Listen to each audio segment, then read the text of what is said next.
Hello guys.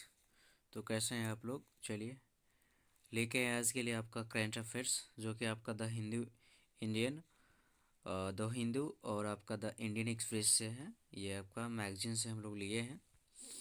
देखिए, आज का जो टॉपिक है, ये टॉपिक है आपका पंचायतों की स्वायत्ता। आज का जो टॉपिक है वो क्या है? आपकी पंचायतों की स्वायत्ता है। सबसे बड़ा टॉपिक है आज का। देखेंगे ये है क्या, देखेंगे। देखिए आज की क्या मामला है। देखिए, आर्थिक मामलों के लिए राज्य और प्रशासनिक अधिकारियों पर निर्भर। देखिए अभी क्या है कि पंचायती जो भी स्थानीय सरकार है, उसमें क्या होती है कि जो भी वर्क वगैरह करना होता है, जो भी यहाँ के जो भी ऊपर से जो भी फंड वगैरह जो भी आता है, उसके लिए क्या होता है अभी यहाँ पे पंचायतों को क्या होता है कि राज्य और प्रशासनिक, यानी कि राज्य और राज्य के जो भी प्रशासनिक अधिकारी होता है उस पर पंचायतों को निर्भर होना पड़ता है, जिससे क्या होता है कि काम में कार्य में क्या होता है, काफ़ी सारे विलम्ब होता है। अब देखिए, पंचायत के फंड के स्रोत देखिए, अपने स्वयं के स्रोत, कर आदि। देखिए यानी कि जो पंचायत के जो स्वयं स्रोत क्या हो सकते हैं, जैसे कि कर होता है वगैरह होता है, ये काफ़ी निम्न, काफ़ी कम होता है। और राज्य और केंद्र के अनुदान योजनाओं के अंतर्गत फंडिंग। तो ये तीन ऐसे स्रोत है जहाँ से सरकारों को आदि क्या बोलते हैं, स्थानीय पंचायतों को, स्थानीय सरकारों को ये फंडिंग मिलती है। आगे क्या कह रहा है देखेंगे। स्वयं स्वयं के स्रोतों से एक चौथाई से भी कम फंडिंग मिलता है। इसको क्या होता है, जो स्वयं का जो स्रोत है उससे बहुत कम ही फंडिंग मिलता है। आगे क्या कह रहा है देखिए, आगे ये कह रहा है कि ऊपर के स्रोतों से आवंटित और प्राप्ति बहुत मुश्किल और देरी से। देखिए ऊपर से यानी कि जो राज्य सरकार बोले या प्रशासनिक अधिकारी होता, उस पे जो जो भी उसको आवंटित जो भी फंडिंग मिलती है, उसमें काफ़ी समय लगता है, टाइम लगता है। जिस कारण से क्या है कि पंचायतों में स्वायत्ता की अभाव है। तेलंगाना सरपंच ने निजी फंड बनाया था, लेकिन उसके कारण क्या हुआ। देखिए तेलंगाना में एक ऐसे सरपंच जिन्होंने अपना एक निजी फंडिंग बनाया था, एज ए बैंक से लोन लेके ना, वो अपना मतलब काम किया, जो भी वहाँ का जो भी काम आया था उसने काम किया। बट क्या हुआ कि गवर्नमेंट द्वारा उन्हें फंडिंग नहीं मिला। बट गवर्नमेंट द्वारा उन्हें फंडिंग नहीं मिला तो उन्होंने क्या कर लिया लास्ट में, आगे देखेंगे। देखिए उन्होंने क्या किया, देखिए देखिए राज्य अनेक शर्तें लगता है। स्वीकृति भी सरपंच की नहीं बल्कि अधिकारियों की होती है। देखिए इसमें क्या होता है कि देखिए अभी तो आपको मालूम होगा कि स्थानीय सरकार में क्या होता है कि जो भी यहाँ के प्रतिनिधि होते हैं, ये जनता द्वारा चुने जाते हैं। बट यहाँ पर क्या होती है कि यहाँ पे क्या होता है कि आपका पंचायत सचिव, जो कि आपका प्रशासनिक अधिकारी होता है, तो जो भी अनेक जो भी शर्तें जो भी वहाँ से आती, जो भी फंडिंग आता है, तो उनके बिना मतलब यहाँ पे ये लागू नहीं हो सकता है ना। यानी कि सिर्फ वो सरपंच के बिना यहाँ पे ये काम नहीं हो सकता। उसके लिए क्या, प्रशासनिक अधिकारियों का भी ये होना ज़रूरी होता है, उनकी स्वीकृति होना ज़रूरी होता है। अक्सर स्वीकृति के लिए अफसरों के चक्कर लगाने पड़ते हैं। जाहिर सी बात है, सही बात है कि देखिए जो भी फंडिंग वगैरह आता है उसके लिए क्या होता है, पंचायतों क्या होते हैं कि जो अफसर वगैरह होते हैं उनको चक्कर लगाना पड़ता है, राइट। अब इसमें क्या है, देखिए अनेक राज्यों में कलेक्टर बर्खास्त कर सकता है ना। यानी कि जो पंचायती राज है, वहाँ पे कोई भी ऐसा कुछ मामला हुआ तो उस मामला का पूरा एकदम वो कलेक्टर बर्खास्त कर सकता है। आप देख सकते हैं कि इसमें स्वयं मतलब क्या है कि एक प्रतिनिधित्व क्या है कि कोई भी काम या जो भी जीतता है, जो भी यहाँ के लिए काम करता है, तो उसके लिए क्या खुद से मेहनत करता है। बट उस चीज़ को एक कह सकते हैं निगेटिव ये वर्ड है कि कलेक्टर क्या कर सकता है, एक ही समय में एक पल में उस चीज़ को पूरा बर्खास्त कर सकता है, उस पूरा पंचायत को बर्खास्त कर सकता है ना। तो मैंने आपको पिछले मैंने बताया कि तेलंगाना का जो एक उप सरपंच ने क्या कर दिया था, आत्महत्या कर ली। क्यों? क्योंकि उन्होंने उनको फंडिंग नहीं मिला था, बट वो अपने पर्सनल फंडिंग से उन्होंने क्या किया, पूरा अपना समाज में वो अपने पंचायतों में काम कराया। बट वहाँ से उसको गवर्नमेंट द्वारा उन्हें एज ए क्या बोलते हैं फंडिंग नहीं मिला, तो उन्होंने क्या किया लास्ट में अपना आत्महत्या कर लिया। ये आपका तेलंगाना उप सरपंच की एक आपका जो आपका इम्पोर्टेंट है, इस चीज़ पर ध्यान रखेंगे, ठीक है। अब आगे क्या टॉपिक है देखेंगे। देखिए आगे का टॉपिक है कि निर्यात में गिरावट। भारत में जो है निर्यात हो रही थी जो भी बिजनेस का, उसमें काफ़ी हद तक गिरावट देखने को मिली है। भारत के दिसंबर 2022 के निर्यात में पिछले वर्ष के मुकाबले 12.2% गिरावट हुई है। अब देख रहे काफ़ी ज़्यादा आंकड़े हैं जो कि देखने को मिला है, जिसमें गिरावट आई है। पिछले वर्ष की मुकाबले में इस साल 12.2% की गिरावट आई है। अभी 34.5 बिलियन डॉलर है। ठीक है। वैश्विक आर्थिक परिप्रेक्ष्य की झलक। ठीक। दिसंबर 2021 के उच्च बेस का भी प्रभाव 58.1 बिलियन डॉलर रहा। ठीक है। आगे देखेंगे। देखिए ये आज का समझ बोल सकते हैं कि महत्वपूर्ण आपका है। देखिए ये क्या कह रही है, चीन की घटती जनसंख्या। ठीक है। चीन की घटती जनसंख्या, यानी कि चीन में क्या हो रहा है कि जनसंख्या की कमी हो रही है, घट रहा है। अब देखिए इसके क्या दुष्प्रभाव हो सकते हैं, जनसंख्या बढ़ने या घटने से क्या दुष्प्रभाव हो सकते हैं, अभी समझेंगे। यहाँ पे बताया जा रहा है 2022 में 8.5 लाख कम हुए, यानी कि 8.5 लाख कम हुए, 2022 की बात है। 9.56 मिलियन जन्म, जिसमें 10.41 यानी कि 41 मिलियन मृत्यु हुई है। देखिए इसमें क्या हो, आपको मालूम होगा कि जनसंख्या कैसे बढ़ेंगे। देखिए इसमें क्या है कि जन्म दर आपका कम है, बर्थ मृत्यु दर ज़्यादा है। तो इससे आपको समझ में आ रही है कि वहाँ पे जनसंख्या की काफ़ी कमी हो रही है। देखिए 80 के दशक में वहाँ, देखिए वहाँ की एक नीति था कि 80 के दशक पे वहाँ तानाशाही नीति है। आपको मालूम होगा कि राजतंत्र है, तानाशाही है। उसमें क्या 80 के दशक में ये कहा गया था कि एक बच्चे की नीति वहाँ पर थी, वन चाइल्ड का आपका नीति था वहाँ पे, कि मतलब एक जो दंपत्ति होंगे वो सिर्फ एक ही मतलब क्या बोलते हैं संतान वो पा सकते हैं, ये नीति वहाँ पे था। अब ठीक करने के लिए, अब इसको ठीक करने के लिए 2016 में क्या कर दिया, तो दो बच्चों की नीति की घोषणा कर दी। लेकिन ये इसमें क्या हो कि वहाँ के जनता लोग इस चीज़ को नहीं किया, क्योंकि उनको शुरू से ही 80 के दशक से ही उनको क्या है उनको लगभग 36 सालों से उन्हें आदत हो गई आपका वन चाइल्ड का। बट उन्होंने इस चीज़ को देखा कि नहीं, इससे काफ़ी प्रॉब्लम हो रही, तो उन्होंने क्या किया, तानाशाह सरकार ने क्या किया, 2016 में दो बच्चों की नीति रख दी। बट इससे कोई ज़्यादा उत्साह नहीं हुआ, लोग पहले की नीति पे, वन चाइल्ड की नीति पे ही चल रहे हैं। इसमें क्या हो रहा है का, ये आपका काफ़ी जनसंख्या घटने का ये कारण बता सकते हैं। ठीक है। अब देखिए इससे क्या हुआ, अब इसमें देखेंगे आर्थिक कारणों से 70% से अधिक लोगों का एक ही बच्चा रहा। सही बात है। अब क्योंकि वहाँ पे क्या महंगाई इतनी ज़्यादा हो गई कि लोग 2 से 3 जो भी रहेंगे उसमें उतना बच्चों को सर्व नहीं कर पाएंगे, है ना। अब इससे क्या हुआ, अब इससे ये हुआ कि काम करने वाली जनसंख्या में क्या आ गई, कमी आ गई, यानी कि युवाओं में कमी आ गई। अभी मान के चलते 32 साल, यानी कि कह सकते हैं कि देखिए 32 साल से वन चाइल्ड का नीति था। इसका मतलब 32 साल यानी कि एक जो भी पर्सन होंगे, जो भी व्यक्ति होंगे, उनके आधी उम्र तो आप कर चले गए ना। तो इसमें युवाओं की कमी आ गई और वृद्ध की जनसंख्या बढ़ गई। आपको देखिए यहाँ के पोर्टफोलियो यहाँ पे बनाया गया है, जो पिक्चर के माध्यम से समझ सकते हैं। देखिए ये आपका रहा, ये आपका चाइना का है और आपका ये इंडिया का है। इसमें देख रहे हैं, यहाँ पे मैं आपको जूम करके मैं बताना चाहूँगा, यहाँ पे आप देख सकते हैं। देखिए इसमें क्या कह रहा है, देखिए 0 से लेके 10 साल, इसमें ये है कि 0 से लेके 10 साल तक ये आपका चाइना का है और इस साइड आपका इंडिया का है। इसमें देखिए, और जैसे जैसे ये आपका पोर्टफोलियो आपका आगे बढ़ता जाता है, आप देख रहे हैं कि इसमें इंडिया में क्या हो रहा है कि देखिए 10 से 20 साल, यानी कि युवा लोगों 20 से 30 साल काफ़ी अधिक है। बट ये चाइना में कम होते जा रहा है और 70 से 80, 60 से 70 यानी कि वृद्ध की संख्या बढ़ती जा रही है। तो इसमें क्या हुआ कि जाहिर सी बात है कि ये आपका जीडीपी पर आपका बहुत ही असर दिखाएगा, क्योंकि युवा जो काम करने वाले लोग रहेंगे उसकी जनसंख्या रहेगी ही नहीं, है ना। आगे देखिए, आगे क्या कह रहा है,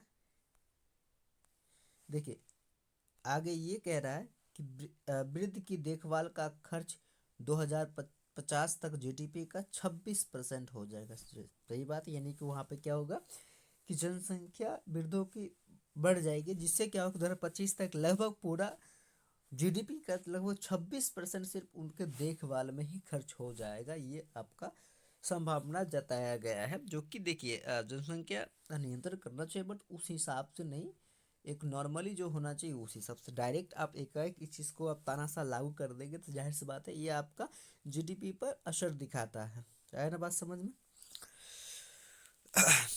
आगे क्या है, देखिए आगे का आज ये है। देखिए मैंने अभी चीन के बारे में पढ़ रहा हूँ। अब देखिए चीन का ही एक बिजनेसमैन जिसका नाम है जैक मा, आप सुने होंगे। चीन का एक बिजनेसमैन है जैक मा, जो कि अलीबाबा ग्रुप के एक संस्थापक है ना। अलीबाबा एक इंटरनेशनल कंपनी है जो कि ऑनलाइन कंपनी है, जिस तरह एज ए फ्लिपकार्ट वगैरह है, उससे काफ़ी सारे प्रोडक्ट ऐसे जो कि वो ऑनलाइन डील करते हैं। आया समझ में? तो ई कॉमर्स कंपनी इसको कह सकते हैं अलीबाबा। तो अलीबाबा का एक संस्थापक है जैक मा। उनके बारे में सुने होंगे कि वो काफ़ी समय तक विश्व के धनी व्यक्ति रह चुके थे। काफ़ी समय तक विश्व के धनी व्यक्ति रहे। अब ये बोला जा रहा है कि आईपीओ घोषित करते समय चीन, देखिए यहाँ पे सॉरी चीन लिखा हुआ, यहाँ पर चीन है, ठीक है, चीन की सरकार की आलोचना कर दी। अब उन देखिए इन कुछ समय पहले उन्होंने देखा कि मतलब काफ़ी नाम था इनका, है ना, ये जैक मा का, बट अभी नाम ये देखने को नहीं मिल रहा है, सुनने को नहीं मिल रहा है। ऐसा क्यों? क्योंकि देखिए एक्चुअली हुआ क्या, अभी आपको मालूम होगा कि जो भी एज ए बोल सकते हैं कि धनी व्यक्ति जो भी वगैरह रहते हैं, उनका डायरेक्ट कनेक्शन वगैरह किनके साथ होता है? गवर्नमेंट के द्वारा होता है, सरकार के द्वारा होता है ना। तो कहीं ना कहीं दोनों के बीच एक कह सकते हैं कि रिलेशनशिप बेटर होना चाहिए। अभी इन्होंने क्या किया कि डायरेक्ट इन्होंने एक आईपीओ घोषित कर रहा था। आईपीओ एज ए कहते हैं अपना शेयर जो पब्लिक खरीद सके, उन्होंने घोषित किया, तो उसके लिए एक मीटिंग था, ठीक है। उस मीटिंग में ना सरकार के भी लोग वहाँ थे, प्रेजेंट थे। उन्होंने क्या हुआ कि एज ए इनडायरेक्ट वे में वहाँ पे क्या कर दिया कि चीन की जो सरकार होती है उसकी आलोचना कर दी, उसकी बुराइयाँ कर दी। अब जिस कारण हुआ क्या इनका, अब इस कारण हुआ कि उसके पूछताछ बाद, अब क्या हुआ उनके पूछताछ बाद, अब उनके जैसे ये मीटिंग उनका ख़त्म हुआ, ख़त्म होने के बाद 2-4 दिन 5 दिन बाद हुआ क्या, अ, उनके मेंबर को, उनके एम्प्लॉय को पूछताछ हुआ। पूछताछ होने के बाद जुर्माना दिए, पद से हटाया गया। और ऐसे ये सब स्थिति देखा तो क्या हुआ, जैकमा कहाँ चले गए? टोक्यो में चले गए, यानी कि जापान टोक्यो चले गए, और वहाँ जैकमा रहने लगे। अभी बेहद धनी नहीं है, अभी ये फिलहाल में धनी उतने नहीं है, क्योंकि इन्होंने खुद अपने ही देश से क्या किया, आलोचना कर दी सरकार पे, ताकि मतलब इससे क्या हुआ कि सरकार काफ़ी क्रोधित हुए, जिससे इनका बिजनेस पे काफ़ी असर दिखा है ना। अभी धनी नहीं है, उतना सक्रिय भी नहीं है, पूंजीपतियों और राजनेताओं के संबंध का उदाहरण है। तो इससे समझ आता है कि पूंजीपतियों और राजनेताओं में एक अच्छी रिलेशनशिप होना बेहद ज़रूरी होता, नहीं तो ये बिजनेस पे काफ़ी प्रभाव करता है। आया ना समझ में? तो ये थी जैक मा की कहानी। हमने देखा कि नहीं, इसको समझना ज़रूरी है, जो कि आज के आर्टिकल में आया था। आगे चलते हैं। हाँ, अभी देखें, ये एक सौरभ कृपाल है ना, इसके बारे में अभी देखिए। इससे पहले अभी सुप्रीम कोर्ट जो भी वहाँ पे जज का, जो भी मुख्य न्यायाधीश का जो भी उनको चयन करते हैं, उनकी बीच प्रक्रिया का ये काफ़ी अभी मामला चल रहा है। तो उसमें एक सौरभ कृपला जो कि आपका दिल्ली का वरिष्ठ वकील है, उन्होंने क्या कहा है देखेंगे। देखिए, न्यायिक स्वतंत्रता सिर्फ जजों का अधिकार नहीं है, जनता का अधिकार। राइट, सही बात है। यानी कि जो भी न्यायिक स्वतंत्रता होती है, जो वो सिर्फ जजों का अधिकार नहीं, वो जनता का ही अधिकार है। सौरभ कृपाल को दिल्ली उच्च न्यायालय का जज बनाने की अनुशंसा दिल्ली उच्च न्यायालय ने 2017 में की। सुप्रीम कोर्ट ने 2021 में स्वीकार किया, ठीक है।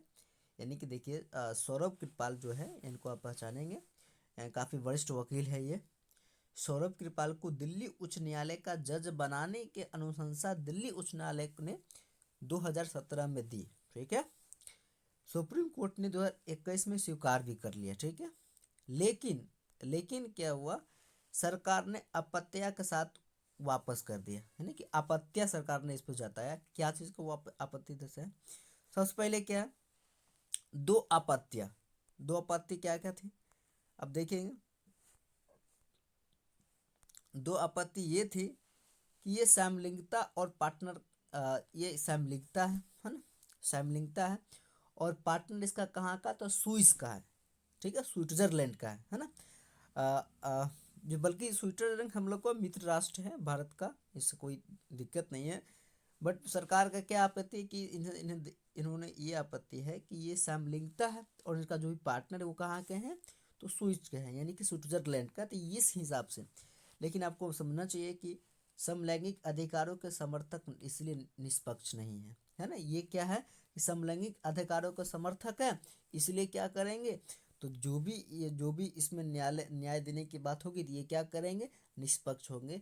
इसलिए सरकार ने इनको क्या किया, आपत्तियों के साथ इन्हें वापस कर दे। बट ऐसा नहीं होना चाहिए, है ना। ऐसा नहीं कि वो समलैंगिक है तो क्या वो निष्पक्ष रूप से न्याय करेंगे, ऐसा नहीं करेंगे, बिल्कुल करेंगे। बट इस चीज़ को गवर्नमेंट को समझनी चाहिए था। आगे क्या करा आर्टिकल में, इसी में आगे बढ़ते बढ़ते देखिए, उच्चतम न्यायालय ने आपत्ति ठुकरा दी इस चीज़ को। समलैंग यानी कि समलैंगिकता अपराध नहीं, ये राइट, सही बात है, समलैंगिकता एक अपराध नहीं है। तो ये तो डिपेंड करता है उस व्यक्ति पे, उस पर्सन पे ना, उसकी क्या। और अभी तो कोर्ट ने इस चीज़ को, अभी कुछ दिन पहले आर्टिकल में आया था समलैंगिकता को लेके। अभी देखिए, विदेशी पार्टनर का या विदेशी पार्टनर एक मित्र देश से है ना, और सामान्य और असामान्य का फर्क गलत, यानी कि ये कह रहा है कि देखिए समलैंगिकता है और क्या बोलते हैं, और ये जो इनका जो पार्टनर वो कहाँ के हैं, विदेश के, है ना। और देखिए ये कहना चाह रहा है कि सामान्य और असामान्य का फर्क, ये मतलब समझ नहीं पाएंगे, ऐसा नहीं है, ये बिल्कुल समझ पाएंगे, ठीक है। अब ये आगे का आर्टिकल है, देखेंगे।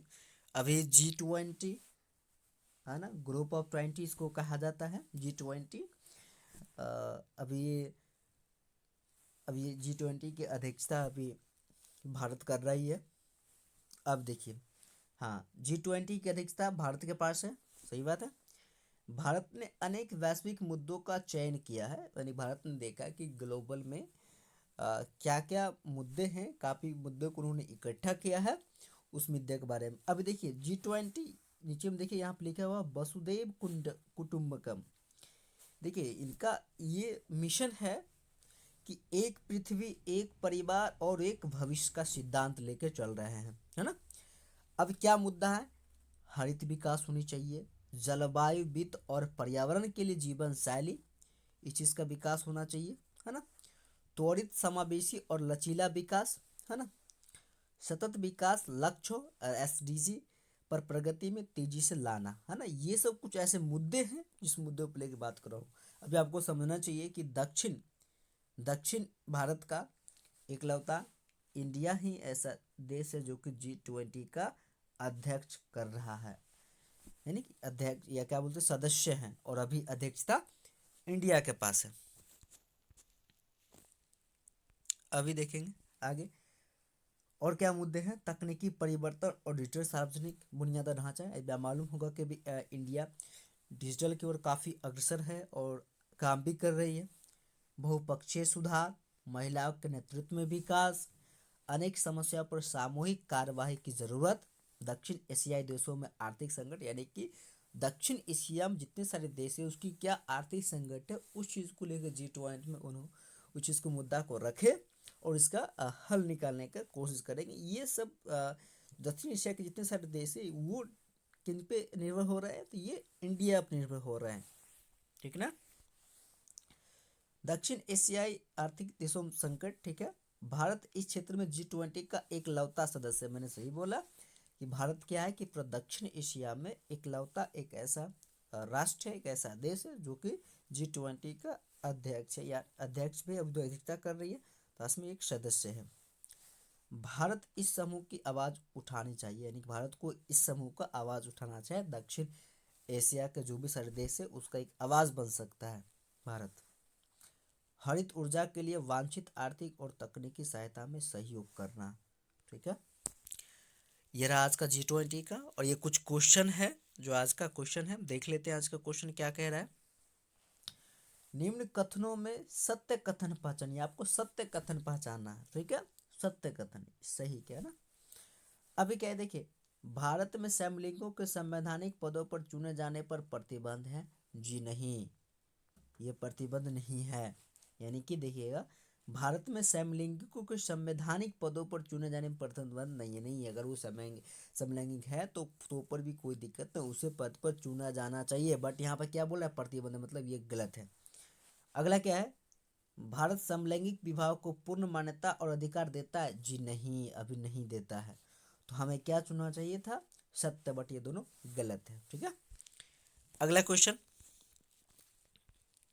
अगला क्वेश्चन है, निम्न कथनों में से सत्य कथन पहचानिए। सत्य कथन पहचानने के लिए बताया जा रहा है, बोला जा रहा है कि भारत के अलावा कोई भी सार्क देश G20 का सदस्य नहीं है। जी सही बात। सार्क देश बोले तो आपका साउथ एशिया यानी कि दक्षिण एशिया का कोई भी ऐसा देश नहीं है जो G20 के सदस्य। इकलौता कौन है, तो भारत है। इसीलिए भारत के अलावा कोई भी सार्क देश G20 के अध्यक्ष सदस्य नहीं है, ठीक है।